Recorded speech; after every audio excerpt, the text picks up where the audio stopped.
जय हिंद दोस्तों। स्वागत है आप सभी का आपके अपने परिवार जीएस फोकस फैमिली में। दोस्तों आज का जो हमारा टॉपिक है वो है आविष्कार और आविष्कारक।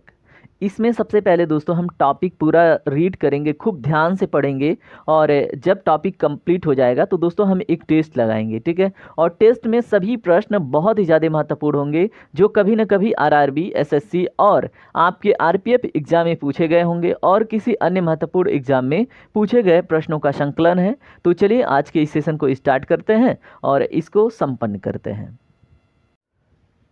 चलिए आज का हमारा पहला टॉपिक आपके सामने है, इसको ध्यान से पढ़िए। पहले नील बोर जी के बारे में हम बात करने वाले हैं।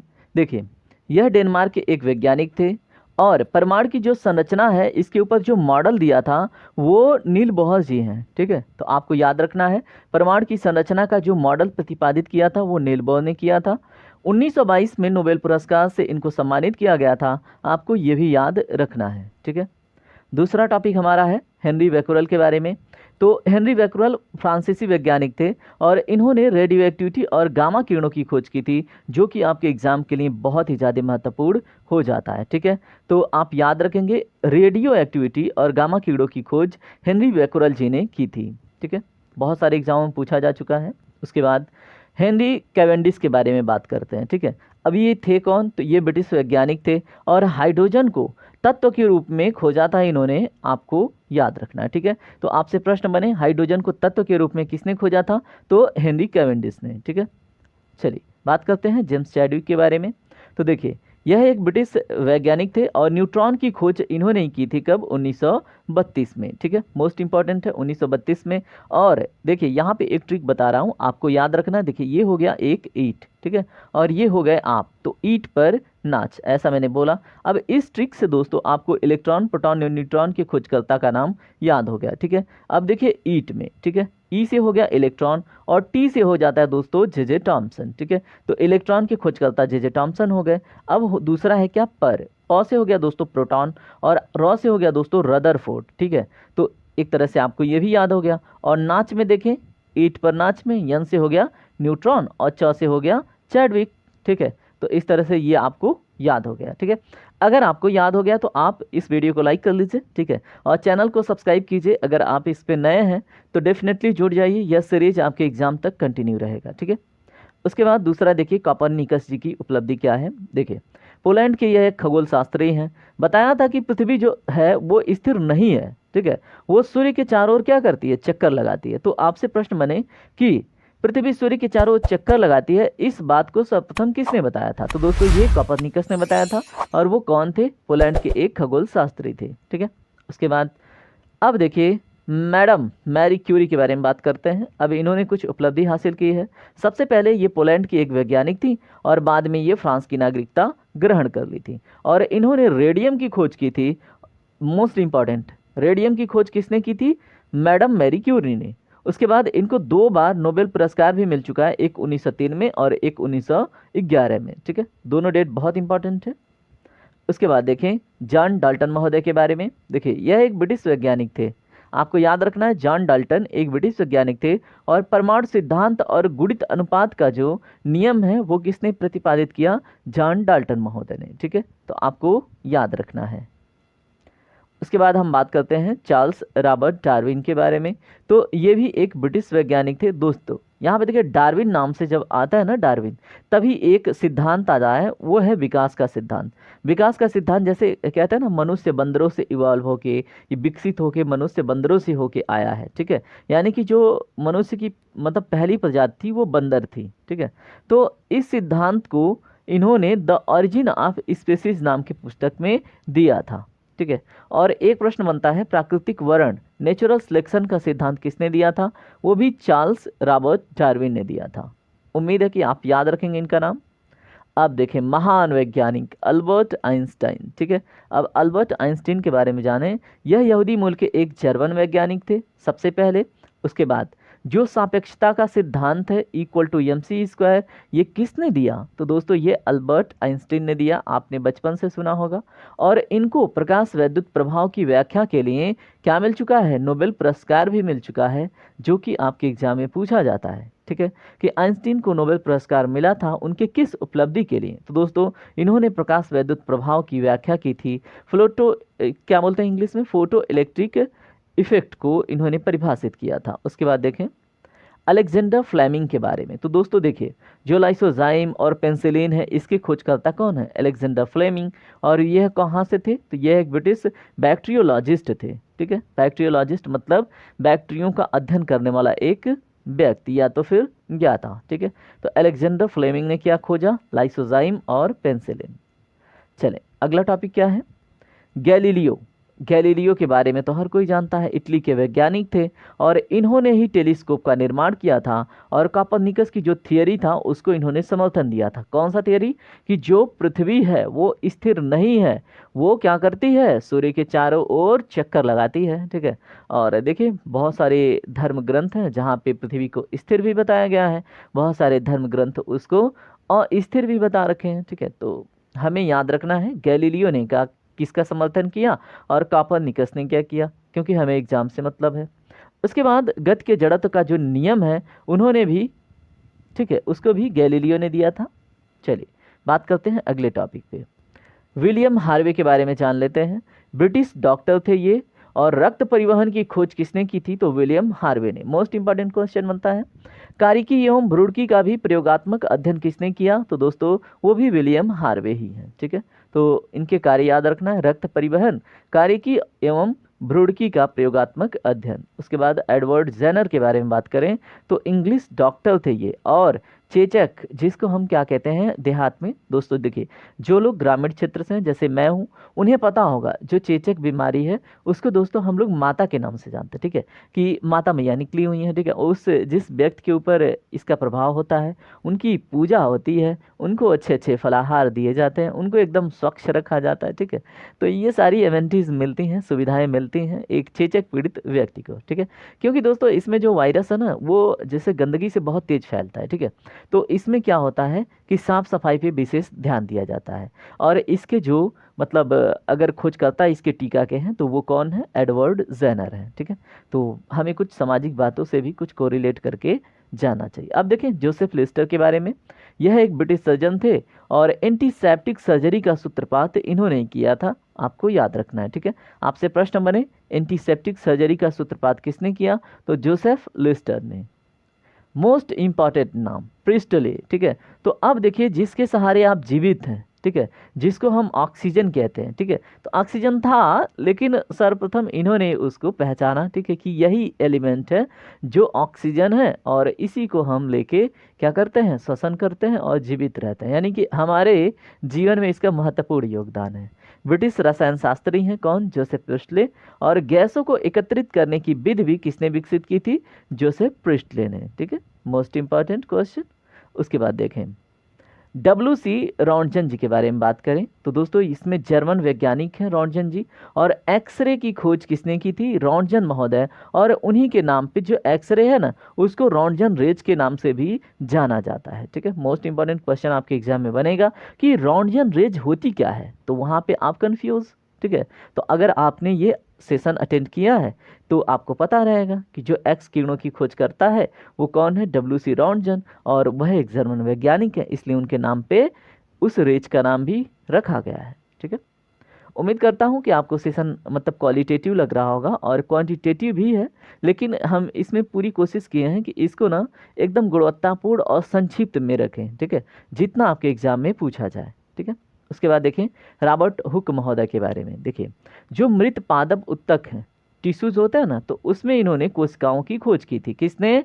रॉबर्ट हुक ने। और कोशिकाओं को इन्होंने सेल्स का नाम दिया था, और पदार्थों की जो प्रत्यास्थता है उसकी अध्ययन किसने किया था? रॉबर्ट हुक ने। ठीक है, तो आपको ये भी याद रखना है इलास्टिसिटी, क्या बोलते हैं, इलास्टिसिटी ऑफ सब्सटेंस, तो इसका स्टडी किसने किया था? रॉबर्ट हुक ने। उसके बाद अब देखें अर्नेस्ट रदरफोर्ड, इनके ऊपर हम बात कर चुके हैं।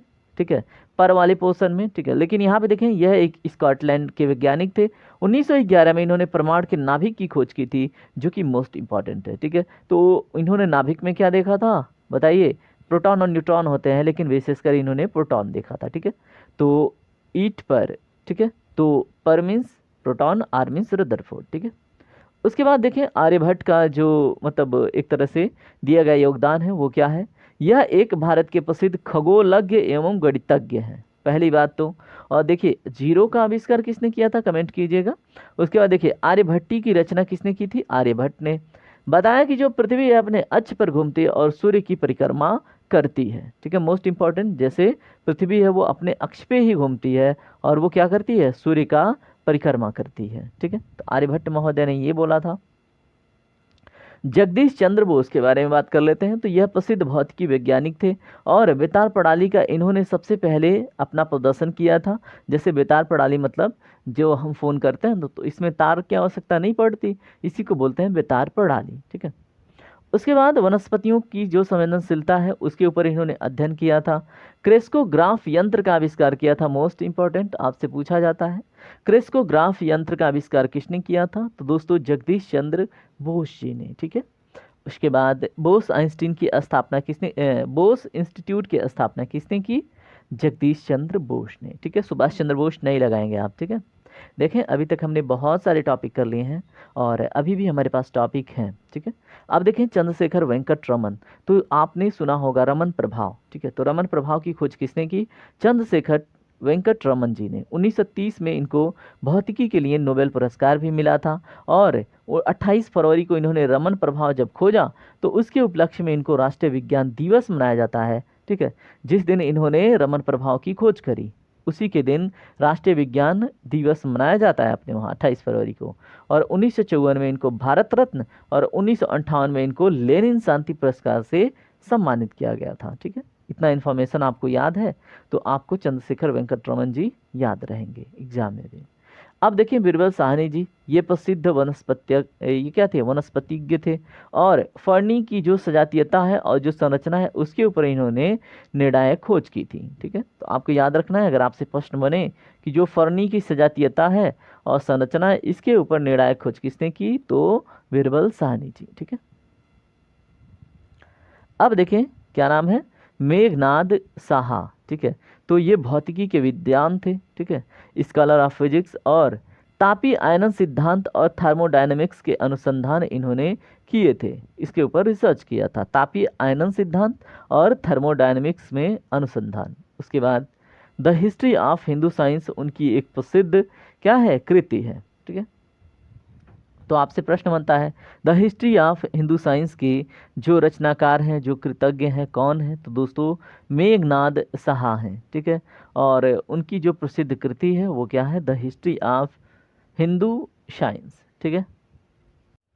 चलिए बात करते हैं डॉक्टर सलीम अली के ऊपर। देखिए यह प्रसिद्ध प्रकृति वैज्ञानिक थे और पक्षी विशेषज्ञ थे और इनके नाम पे आपको पता है कि एक पक्षी अभयारण्य भी है। आप बताएंगे कि जो डॉक्टर सलीम अली पक्षी अभयारण्य है वो कहाँ पर है। उसके बाद भारत के बर्ड्समैन के नाम से इनको जाना जाता था, ठीक है। जैसे एक मूवी आई थी ना पक्षीराज, तो यही असली पक्षीराज थे, ठीक है। और 1976 में पद्म विभूषण और 1983 में इनको वन्य प्राणी संरक्षक पुरस्कार मिला था, ठीक है। तो आपको याद रखना है इनको पद्म विभूषण कब मिला था। उसके बाद देखें डॉक्टर होमी जहांगीर भाभा के बारे में। दोस्तों परमाणु ऊर्जा आयोग के पहले अध्यक्ष अगर आपसे प्रश्न बने तो आपको इनका नाम याद रखना है, डॉक्टर होमी जहांगीर भाभा, ठीक है। परमाणु अनुसंधान केंद्र जो भाभा अनुसंधान केंद्र के संस्थापक भी थे, ठीक है। तो आपसे प्रश्न बने भाभा अनुसंधान केंद्र के संस्थापक कौन थे, तो डॉक्टर होमी जहांगीर भाभा थे। Tata institute of fundamental research के ये पहले डायरेक्टर थे, आपको याद रखना है, ठीक है। आपसे प्रश्न बने Tata institute of fundamental research के पहले डायरेक्टर कौन थे, तो कौन थे, डॉक्टर होमी जहांगीर भाभा। अगला टॉपिक देखिए सुब्रमण्यम चंद्रशेखर, ठीक है। इन्होंने बहुत बड़ी एक सिद्धांत दी है, उसके ऊपर हम बात करते हैं। भारतीय मूल के एक अमेरिकी वैज्ञानिक हैं ये। तारों के संबंध में इन्होंने रिसर्च किया और 1983 में भौतिकी का इनको नोबेल पुरस्कार मिला था। और चंद्रशेखर सीमा का इन्होंने एक सिद्धांत दिया था, उसमें इन्होंने बोला था, ठीक है, आपसे प्रश्न बनता है चंद्रशेखरन लिमिट क्या होता है, चंद्रशेखरन सीमा क्या होता है। तो दोस्तों यहाँ पे समझ लीजिए, जैसे मान लीजिए ये सूर्य है, ठीक है, और ये कोई अन्य तारा है, ठीक है। तो अगर कोई भी तारा, इन्होंने कहा था अगर कोई भी तारा सूर्य की तुलना में, जैसे मान लीजिए हमारा सन है, अब इसके तुलना में कोई भी तारा अगर उस सूर्य के साइज से 1.4 से अधिक होता है, तो दोस्तों उसकी ना सामान्य मृत्यु नहीं होगी, यानी कि वो नॉर्मल जैसे अन्य तारे बौना ग्रह बन के समाप्त होते हैं वैसे नहीं होगा। उसका क्या होगा, उस अन्य तारे का क्या होगा, एक तरह से सुपरनोवा एक्सप्लोजन होगा, उसमें ब्लास्ट होगा अगर उसने 1.4 टाइम से अधिक साइज गेन कर ली, किसके तुलना में, सूर्य के तुलना में, ठीक है। तो इसी 1.4 को हम क्या बोलते हैं, चंद्रशेखर सीमा बोलते हैं। और जब ये ब्लास्ट होगा उस तारे में, तो वहाँ से क्या निकल के आएंगे, ब्लैक होल निकल के आएंगे, न्यूट्रिनो स्टार निकल के आएंगे, ठीक है। तो ये कॉन्सेप्ट किसने दिया, सुब्रमण्यम चंद्रशेखर जी ने, ठीक है। हरगोविंद खुराना जी की बात करते हैं, ठीक है। तो आनुवंशिकी में प्रोटीन संश्लेषण पर अनुसंधान किसने किया, तो आपको याद रखना है नाम क्या है, हरगोविंद खुराना, ठीक है। और आनुवंशिक जो आप जेनेटिक कोड सुने होंगे, ठीक है, तो आनुवंशिकी कोड की खोज किसने की थी, तो Hargobind Khorana. Most important achievement है दोस्तों, क्यों, देखिए आजकल होता क्या है, देखिए अब इसका तो हो चुका है, मैं जो बोल रहा हूँ ये हो चुका है, लेकिन अब इसके ऊपर सरकारों ने बैन लगा देखी है, ठीक है। जैसे मान लीजिए आनुवंशिकी कोड किसी बढ़िया एक पर्सनालिटी, जैसे मान लीजिए खली हैं, ठीक है, उनकी एक जेनेटिक कोड पढ़ लिया गया और उस कोड को संरक्षित कर लिया गया, ठीक है। उसके बाद दोस्तों किसी बढ़िया एक्टर, किसी बढ़िया से मान लीजिए हमारे कलाम जी थे, और अब्दुल कलाम के साथ साथ हमारे अटल जी थे, और जो भी हमारे भगत सिंह या फिर कोई भी महान लीडर्स थे, ठीक है। तो उनकी अगर मान लीजिए हमें जेनेटिक कोड मिल जाती है, आनुवंशिकी कोड, तो उसको यूज करके ना एक सुपरमैन बनाया जा सकता है, ठीक है। तो इस तरह का अचीवमेंट हो चुका है, जापान में लोग इसके ऊपर कर चुके हैं, लेकिन सभी सरकारों ने इसके ऊपर बैन लगा रखी है, ठीक है। तो इन्होंने बहुत बड़ा अचीवमेंट किया, आनुवंशिकी कोड की खोज की थी, ठीक है। 1968 में चिकित्सा विज्ञान का इनको नोबेल पुरस्कार भी मिल चुका है, आपको याद रखना है, ठीक है। उसके बाद सतीश धवन जी के बारे में कौन नहीं जानता, ठीक है। तो भारतीय अंतरिक्ष अनुसंधान संस्थान के अध्यक्ष थे। आर्यभट्ट, रोहिणी, एप्पल उपग्रहों के प्रक्षेपण में इनका योगदान रहा।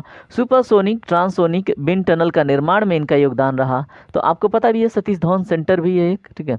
तो आपको इनके बारे में पता होना चाहिए। उसके चलिए बात करते हैं विक्रम साराभाई जी के बारे में। यह भारतीय वैज्ञानिक थे, परमाणु ऊर्जा आयोग और इसरो के अध्यक्ष भी थे। फिजिकल रिसर्च लेबोरेटरी अहमदाबाद में इन्होंने उसकी स्थापना की थी, आपको याद रखना है, ठीक है। देखिए आज का ये लास्ट टॉपिक था, अब हम लगाएंगे टेस्ट, ठीक है। तो अब टेस्ट के लिए तैयार हो जाएं और बिल्कुल कमेंट पे अपना नज़र गड़ाए रखें और जल्दी जल्दी से रिप्लाई करना है। और इस तरह से आपके सामने पहला क्वेश्चन आ चुका है, इसको ध्यान से पढ़ें। हर एक क्वेश्चन में आपको 3 सेकंड का टाइम मिलेगा अपना कमेंट करने के लिए, ठीक है। यहाँ पे देखें रेडियो एक्टिविटी की खोज किसने की थी, तो दोस्तों इसका राइट आंसर क्या है, इसका राइट आंसर है option number D, Henry Becquerel ji ने, ठीक है। और गामा किरणों की खोज किसने की थी, हेनरी बैकरल जी ने, ठीक है। इसके ऊपर हमने बात कर दिया है। अगला क्वेश्चन, एंटीसेप्टिक सर्जरी का सूत्रपात किसने किया था, जल्दी से रिप्लाई करें। इसका right answer option number C, Joseph Lister ने।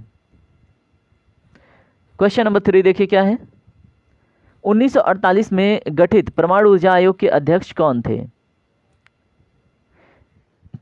इसके लिए 3 सेकंड। इसका ऑप्शन नंबर सी करेक्ट है, होमी जहांगीर भाभा।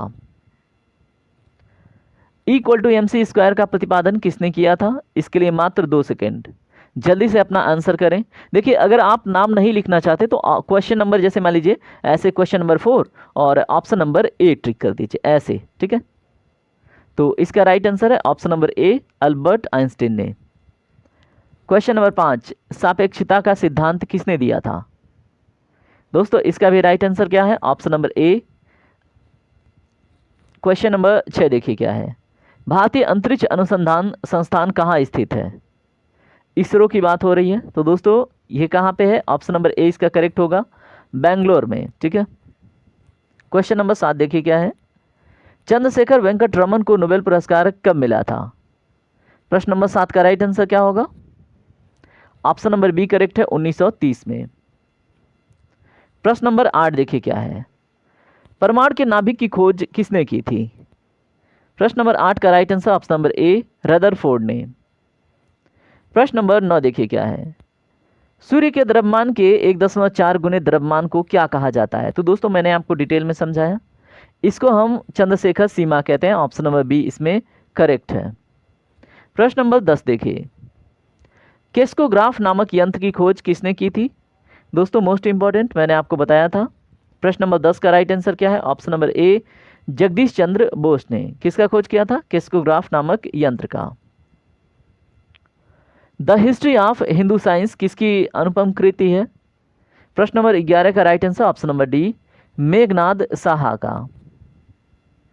प्रश्न नंबर 12 देखें, चेचक के टीके की खोज किसने की थी? इसके ऊपर हमने डिटेल में बात किया था, उम्मीद करूंगा इसका राइट आंसर देंगे आप। ऑप्शन नंबर सी करेक्ट है, एडवर्ड जेनर ने।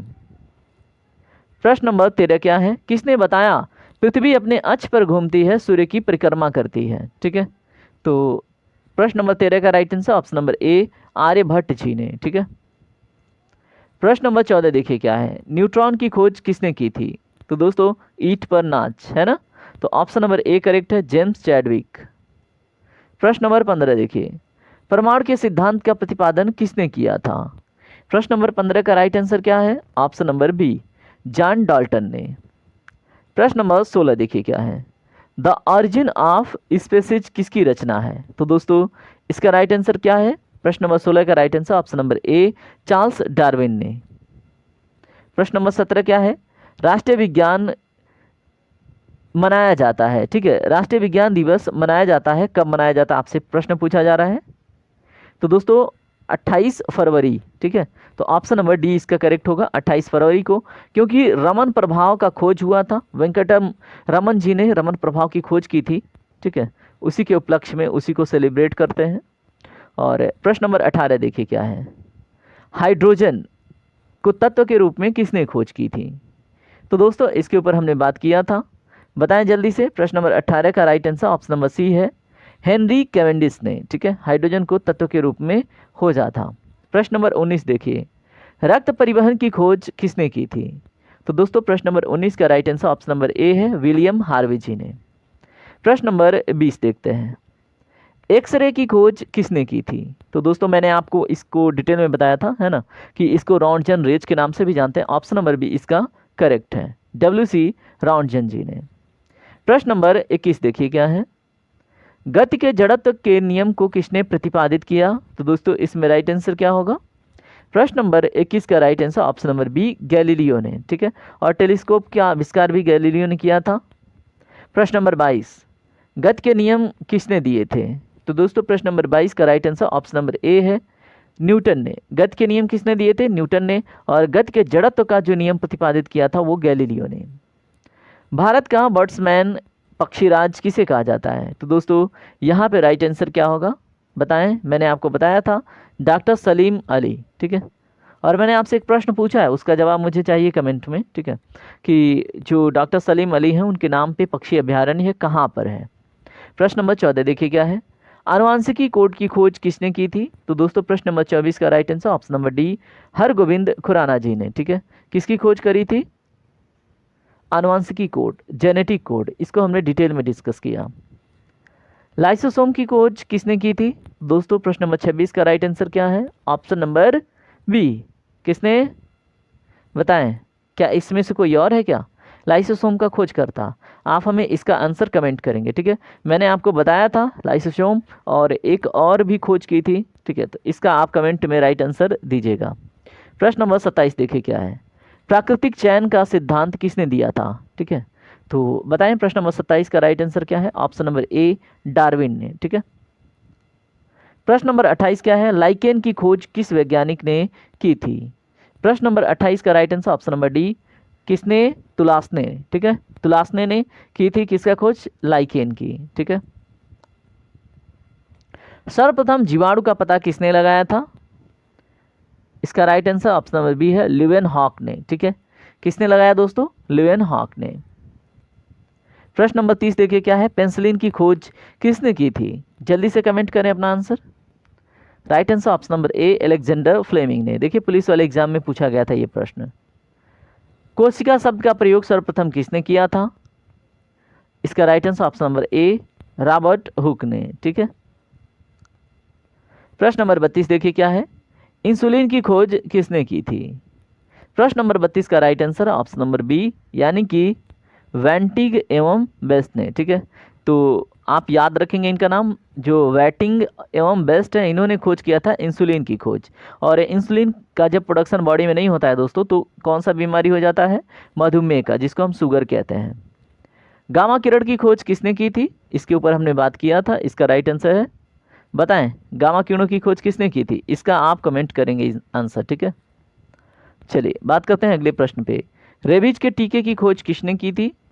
प्रश्न नंबर 34 का right answer option number B, Louis Pasteur ने। प्रश्न नंबर 35 देखिए, प्राकृतिक वरण नेचुरल सिलेक्शन का नियम किसके द्वारा प्रतिपादित किया गया था? इसको तो मैंने अभी रिपीट भी किया था, बताइए जल्दी से। प्रश्न नंबर 35 का राइट आंसर क्या होगा, आप इसको कमेंट करेंगे, ठीक है, क्योंकि मैंने अभी जस्ट बताया था। प्रश्न नंबर 36 क्या है? ऑक्सीजन की खोज किसने की थी? तो दोस्तों यहाँ पे ऑप्शन नंबर डी करेक्ट है, सिले और प्रिस्टले ने। ठीक है, प्रश्न नंबर 37 और आज का लास्ट क्वेश्चन, गुरुत्वाकर्षण नियमों के आविष्कारक कौन हैं? तो दोस्तों इसका आंसर आप जल्दी से कमेंट करें। ये तो सबको पता है ना? तो उम्मीद करूंगा आपको भी न्यूटन का एप्पल वाला कॉन्सेप्ट याद होगा। ठीक है, एप्पल गिरा, न्यूटन ने सोचा कि एप्पल नीचे ही क्यों गिरा, ये कहानी है ना। तो इस तरह से आज का सेशन कंप्लीट होता है। अब आपसे मैं बोलूँगा, अगर आपको सेशन अच्छा लगे तो सेशन को लाइक कीजिएगा, शेयर कीजिएगा और सब्सक्राइब करके इस फैमिली का पार्ट बनिएगा। जय हिंद, जय भारत, आपका दिन शुभ हो।